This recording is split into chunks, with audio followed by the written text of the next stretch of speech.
And if you understand intrinsically why Chinese people want to save money, it can help you save money as well. So the first reason why Chinese people like to save money is the meaning of money and what it means to them. So as kids, you're taught from a very early age that saving money is honorable. Kids will often get money in these red envelopes for New Year's and birthdays, and they are often encouraged by their parents to save it. This money is referred to as lucky money. Now, money is so important to the Chinese that they even have a phrase during the holidays and New Year's that they say.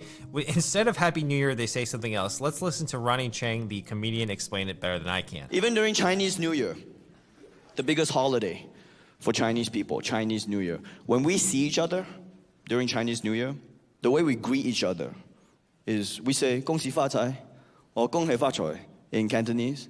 I'm sure you've heard that, at least prehearfully, right? 恭喜发财, 恭喜发财. 恭喜发财 means hope you get rich.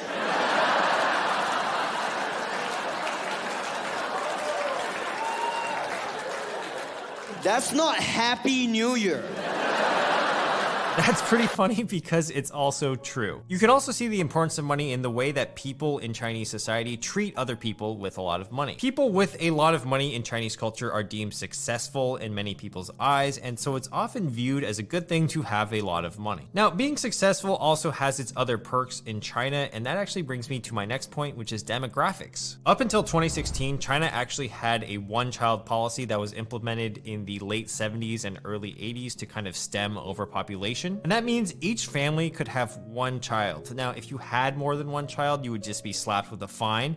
And in addition, if you didn't pay that fine, your household would not be able to register your second child's name in the household system. So your second child would not be eligible for healthcare services and other services like education. So naturally, this one-child policy created a sharp decline in newborns, as you can see by this graph, but also in sex-selective abortions. In China, it's usually much more important to have a boy than a girl because the boy usually inherits the family name as well as the property. So what you had was a lot of people kind of using contraception in a way that they would avoid female births and try to optimize for male births. And with that contraception, actually it skewed the population having more males than females over time. So at its worst, it was 122 males for every 100 females that were born. Now, in general terms, if you have more men than women, then you have a supply and demand issue, right? So there's more men chasing the same amount of women. So basically, to stand out as a man in China, you have to be viewed as successful, aka you probably have a lot of money.